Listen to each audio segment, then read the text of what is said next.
उत्तर प्रदेश में योगी आदित्यनाथ जी ने अब नशाखोरों के खिलाफ, नशे के कारोबारियों के खिलाफ सख्त एक्शन लेने के आदेश सभी एसडीएम और सभी सीओज को दे दिए हैं। जो उत्तर प्रदेश के गृह विभाग के अपर मुख्य सचिव हैं अवनीश अवस्थी, उन्होंने बाकायदा मीडिया को यह जानकारी दी कि योगी आदित्यनाथ जी के नेतृत्व में पिछले दिनों एक फोर्स का गठन किया गया है, बाकायदा एंटी नारकोटिक्स टास्क फोर्स। और ये जो गठन किया गया है इस टास्क फोर्स में स्पेशल ऐसे पुलिस कर्मियों को भर्ती किया गया है जो तेज तर्रार होने के साथ साथ बहादुर हैं। और इसके अलावा उन्होंने ये भी बताया कि इसमें एनसीबी के जो अधिकारी हैं उनको इसमें लाया जाएगा। राज्य की सरकार इसमें जो है अलग से उनको भर्ती करेगी, यानी उनको एडोक पर लाया जाएगा। और इसी तरह उसके अंदर आपको बताएं, इन्होंने कहा कि डीआरआई के प्रतिनियुक्ति पर अधिकारी लाए जाएंगे। डीआरआई और एनसीबी के अधिकारियों को प्रतिनियुक्ति पर लाया जाएगा। उत्तर प्रदेश के तेज तर्रार जो ऑफिसर हैं उसका इसमें भर्ती किया जाएगा। और प्रारंभ में आपको बता दें, बाराबंकी में एक थाना खोला जाएगा जो नारकोटिक्स विभाग के इस पूरे जो अभियान है इसको कंट्रोल में करेगा। योगी जी ने बाकायदा सभी एसडीएमओ को ये आदेश दिए हैं कि उनको मैं 1 सप्ताह का टाइम देता हूं कि ऐसे लोगों की लिस्ट बनाई जाए जो ड्रग का काला धंधा उत्तर प्रदेश में कर रहे हैं और लिस्ट बनाकर उन पर कार्रवाई करें।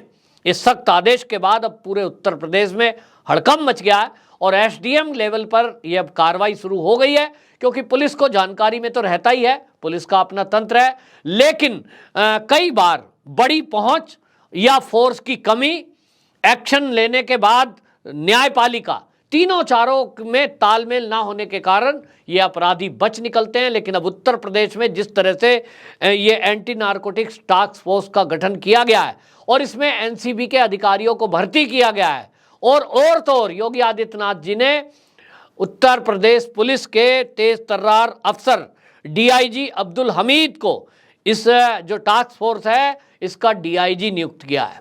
और आपको बता दें, डीआईजी नियुक्त करने के बाद एक काम और किया गया है कि पूरे उत्तर प्रदेश को ये एंटी नारकोटिक्स डिपार्टमेंट कैसे कंट्रोल करेगा, इसके लिए पूरे यूपी को 3 भागों में बांटा गया है। पूर्वी भाग, मध्य रीजन और एक है पश्चिमी रीजन। इन 3 रीजनों में डीआईजी लेवल इनको कमांड करेंगे, डीआईजी देखेंगे और इसके लिए अलग से फोर्स होगी। पहले जो है गाजीपुर और बाराबंकी में इसके लिए थाने गठित किए जाएंगे जिनका काम केवल नशाखोरों पर कार्रवाई, माने नशे का कारोबार करने वालों पर कार्रवाई। तो इसमें जो शराब माफिया हैं उनके ऊपर भी कार्रवाई होगी और जो ड्रग का कारोबार करते हैं उनके ऊपर भी कार्रवाई होगी। और आपको बता दें, इसमें बाराबंकी इसलिए चयन किया गया है, आप सब अगर जानते होंगे तो उत्तर प्रदेश में बाराबंकी एक जिला ऐसा है जहां अफीम की खेती होती थी और उस अफीम के लिए लोग लाइसेंस लेते थे। वहां अभी भी अफीम के लिए इस नारकोटिक्स डिपार्टमेंट के अधिकारियों की नियुक्ति की जाती है। हालांकि अब काफ़ी समय हो गया कि वहाँ अफीम की खेती इस समय नहीं होती है, लेकिन उसके बंद होने के बावजूद भी, अफीम की खेती की बंद होने के बावजूद भी जो नशे के कारोबारी हैं उनका नेक्सस अभी भी वहीं से संचालित होता है। और इसलिए वो लोगों की जड़ें मजबूती से, गहराई से अंदर तक हैं। हमने ये भी देखा है जो उस नारकोटिक्स विभाग में बाराबंकी में कोई अगर भर्ती हो गया तो थोड़े ही दिन में उनके व्यारे न्यारे हो जाते थे, क्योंकि ये सब मिलीभगत पिछली सरकारों में चलती थी। लेकिन योगी आदित्यनाथ जी ने जिस तरह से डिपार्टमेंट के लोगों को सीधी कार्रवाई करने के निर्देश दिए हैं और उनको 1 सप्ताह का समय दिया है, ये सीधी सीधी चेतावनी है कि यदि किसी अधिकारी के क्षेत्र में, किसी जिले में यदि अब नशे का कारोबार हुआ तो आपको बता दूं, जो सूत्र हैं वो ये बता रहे हैं कि इसके लिए एसडीएम को जिम्मेदार माना जाएगा और एसडीएम के खिलाफ अनुशासनात्मक कार्रवाई, डिपार्टमेंटल कार्रवाई भी की जा सकती है यदि उनके क्षेत्र में इस तरह का कोई काम होता पाया गया। तो इसको देखते हुए अब ये कहा जा सकता है कि उत्तर प्रदेश में नशा कारोबारियों की अब खैर नहीं है। खास तौर पे जो ड्रग का धंधा है, ड्रग का कारोबार जो लोग करते हैं, हालांकि उत्तर प्रदेश में जो ड्रग है वो उतने बड़े पैमाने पर नहीं है, लेकिन हाँ जो शराब माफिया हैं उनका जरूर वहां गठजोड़ दिखाई देता है। आसपास के राज्यों से शराब को स्मगलिंग करके लाया जाता है और उसमें भी जैसे मैंने बताया आमतौर पे ये देखने में आता है कि सब मिली भगत की वजह से वो कोई कार्रवाई सख्त होती नहीं दिखती है। अब इसमें तेजी लाने का काम योगी सरकार करने जा रही है और जिस तरह से एसडीएमओ को सब जगह आदेश दिए गए हैं, इसके लिए डीआईजी अलग से नियुक्त किए गए हैं और एक अलग से एंटी नारकोटिक्स डिपार्टमेंट और इसके लिए टास्क फोर्स का गठन किया गया है। यानी एक जिम्मेदारी एक उन लोगों की तय कर दी जाएगी कि यदि किसी के क्षेत्र में नशे का कारोबार होता देखा गया तो उसके लिए वो टीम, वो एरिया के अफसर वो जिम्मेदार ठहराए जाएंगे। और इसमें अब आप जान ही रहे हैं कि योगी सरकार में सूचना का तंत्र कितना मजबूत है कि किसी विभाग में यदि कोई भ्रष्टाचार करता हुआ अधिकारी पाया जाता है तो उसके खिलाफ अब लंबी चौड़ी कार्रवाई नहीं होती है, तुरंत तत्काल। अभी हाल ही में उत्तर प्रदेश में 5 ऐसे अधिकारी वो पकड़े हैं जो रिश्वत ले रहे थे, रंगे हाथों पकड़े गए। उसके लिए टीम गठित कर दी गई है और वो अब सभी विभागों में कर दी जाएगी। अभी कुछ विभाग में तो बिल्कुल एक्शन मोड में काम शुरू हो गया है कि जो कोई भ्रष्टाचार करेगा, रिश्वतखोरी करेगा, उसके खिलाफ तत्काल वहां का विजिलेंस डिपार्टमेंट कार्रवाई करेगा, सस्पेंड तुरंत और उसके बाद इंक्वायरी तुरंत और उसके बाद नौकरी से बाहर तुरंत, यदि किसी को रिश्वत के मामले में दोषी पकड़ा जाता है या पाया जाता है। ये पहली बार है। और आपको बता दें योगी जी पार्ट 2 जब इन्होंने मुख्यमंत्री पद की शपथ ली थी तभी ये इशारा कर दिया था कि पार्ट 2 में अब की बार सरकारी कर्मचारियों को खास तौर पर ये ध्यान दिया जाएगा, उन पर ध्यान रखा जाएगा कि वो अपने काम में कोताही ना बरतें, भ्रष्टाचार ना करें, जनता की सेवा में तत्पर रहें। और जो अधिकारी ऐसा नहीं करेंगे उनके खिलाफ सख्त एक्शन होगा।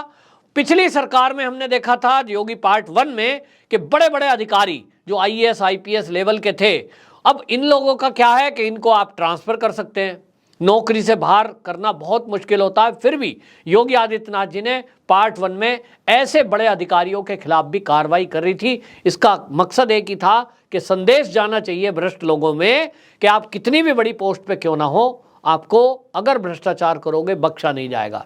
योगी पार्ट 1 में हमने देखा था किस तरह से कोई अगर प्रमोशन पा गया था अनियमितता करके, रिश्वत दे करके, उनको जो है अगली जो जिस पोस्ट पर वो था उनका डिमोशन किया गया।